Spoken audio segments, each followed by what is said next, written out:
Energy Secretary Granholm claims U.S. can learn from what China is doing on climate change.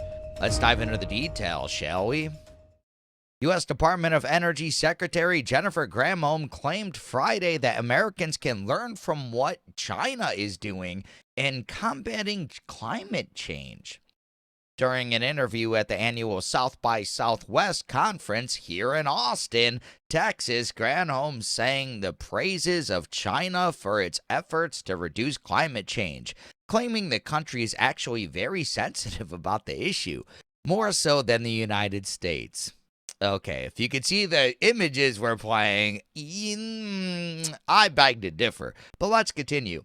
Granholm made these claims despite the fact that China recently hit its coal production record last year. According to the U.S. Energy Information Administration, 55% of China's energy now comes from fossil fuel compared to 11% in the United States.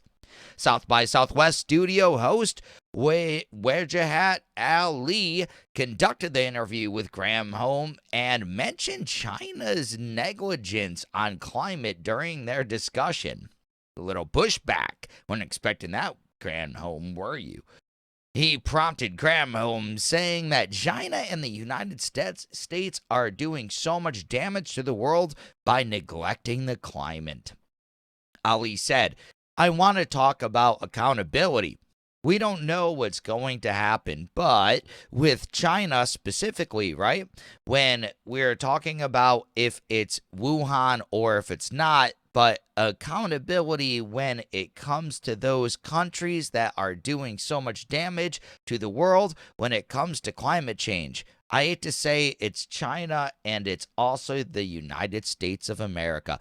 Isn't it funny? He hates to say it's China, and then he doesn't care about the United States. Maybe he meant to say it's both, but I took that a different way at the moment when I read that. He asked, how do we hold China and ourselves accountable for what we are doing around the world? Granholm said that the U.S., led by official climate envoy John Kerry, has been trying to get all of these countries to agree to very aggressive targets to be able to make sure that we don't get global warming happening over, 1.5 degrees. Because that's the number they pick. That's, the devil number. It's not good. She explained how the U.S. wants to get the net zero by 2050 and is really pushing other countries to do the same. Granholm said, there's a couple of countries that we know are outliers and don't care, but clarified that China isn't actually one of them. She then praised China's climate change effort, saying, but I think China has been very sensitive and has actually invested a lot in their solutions to achieve their goals. Like America hasn't. America's going ham on micronuclear energy. Granholm added, so we're hopeful that, we can learn from what China is doing. The secretary also noted the amount of money that they're investing in clean energy is actually, encouraging. Again, America's not with all these wind farms and solar farms and all these subsidies. But no, America's not doing anything. All right, but let's continue. The U.S. and China have agreed to cooperate on the climate crisis in the last couple of years, though some experts don't believe that China is as serious about protecting the climate as the country claims. I am one of those people. Texas Public Policy Foundation Chief National Initiatives Officer Chuck DeVore told Fox News Digital in January that China's climate change initiatives are merely a device to engage gullible Westerners into thinking that somehow we can get meaningful cooperation. I couldn't agree more. China isn't doing anything. You saw the images I was running. We were running through all this. You can't. What do you think? What are they talking about? China's probably the most polluted, one of the top 3 polluted, definitely in the world. And she's just talking about, no, they're doing a great job. Climate change, pollution. I don't know. Climate change isn't even the number one concern. It shouldn't be. It should be pollution, because pollution kills people. I watched this channel, ADV China, some years back. I think it was like in 2018. It was prior to COVID. This woman they had a guest of. She looked great. They had her as a guest on their YouTube channel. And then 3 months later, I went and looked at her channel, and I was like, or when they had it, I went and looked at it, and she hadn't done, maybe this was 3 to 6 months after they recorded it. And then I went there, and I was like, why did she stop doing videos? She hasn't done videos in months, and she had one. And she ended up going back to her home country in Europe to get brain surgery because she randomly had something in her brain, according to her.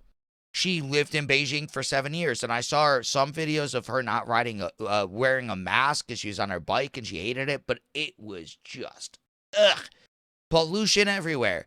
But Granholm has the nerve to come out and say, oh, they're doing so well. Now, I'm from Michigan. I lived 8 years under this woman as governor. She's awful. She's a liar. I don't like her. It's crazy they brought her up now, years of not being governor. Let's bring her back. Like, no. You don't need to be back, because this is what you do. You're not good at your job, and you should just go away. You don't know what you're talking about at all, not in the slightest. And I think she knows this. She knows America's on the cutting edge of trying to get rid of pollution. It's something we can agree on, isn't it? Like, all these people are like, oh no, Trump versus Democrats and stuff, and they just want to play word games. Trump always said the cleanest water, the cleanest air, and then she's saying, okay, I guess I don't want that. Like, China's then the leading edge. So she cares more about so-called climate change than she does about pollution, which are kind of just one and the same. Pollution creates climate change, plus it creates a lot of very bad stuff for people. And that's what she talks about. It's ridiculous.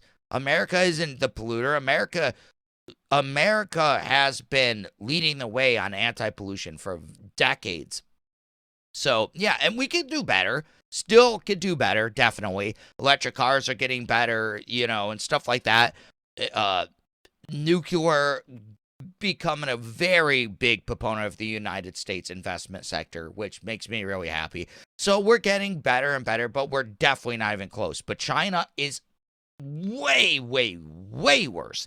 So to commend them, I don't even understand it. It's interesting she's part of the Biden administration, Beijing Biden, some people call him. All these ties to China, and then she's praising China. How interesting. I wonder if the Chinese spy balloon and all the hostilities are just like a ploy, because it's like, why are you praising China? I just don't get it. The tensions, internationally are really bad, but let's praise China, even though it's completely, provably wrong.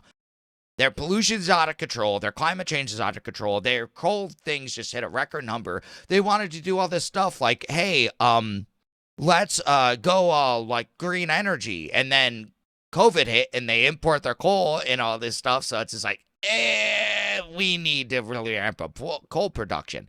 Their factories were having blackouts and brownouts for months because they didn't have enough energy. It wasn't ready and they turned it off anyways. It's just, all this stuff is so interesting. People that are like, hey, we only have a few years to combat climate change. They've been saying this since the 80s.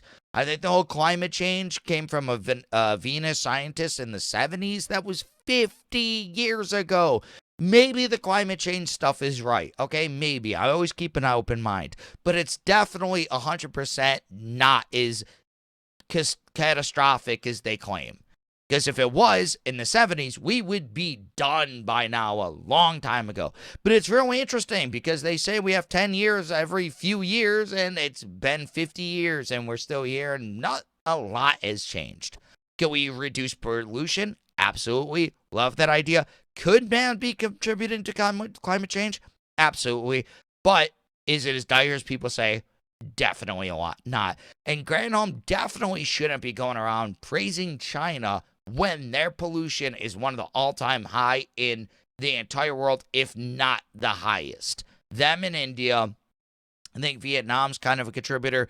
Those in that region, they're contributors. And then she's praising China. And she didn't praise the region, but that's the polluter. I mean, to be fair to them, though, the United States ships so much garbage and recyclables over there for them to take care of when they don't have any of the right devices to actually take care of this. So, but even still, let's send it over there and pollute the world more. So I'm not saying it's all on them. The United States with this stuff where we send garbage over there, that's obviously part of our problem, and we really need to learn how to solve this. I saw a YouTube video recently that was really interesting. You take and you pressure cook waste, like sewage, any type of waste. They even did this with carcasses. They, you can go and put it in like this huge, I don't want to say like arena size, but a very large, like warehouse size pressure cooker. And you pressure cook it, and it turns into stuff you can turn to coal. Like, basically, it burns in coal plants. It's fascinating. Just changes everything and carbonates it. Now, is that good also? Do we want to be burning that? Because that could be polluting. Maybe not, but how they're burning it, just pure plastic, not doing any of this, I think our way would be better. And maybe they can learn from the technology. But Granholm said they did care. I disagree. They won't do it because they don't care. But all of this is just my opinion on this topic. What's your opinion? Please let me know in the comments below. Also, be sure to smash that like button, subscribe to this channel for daily news updates, hit that notification bell, and share this video to help spread the news. Thank you so much for watching, and I'll catch you in the next one. Peace.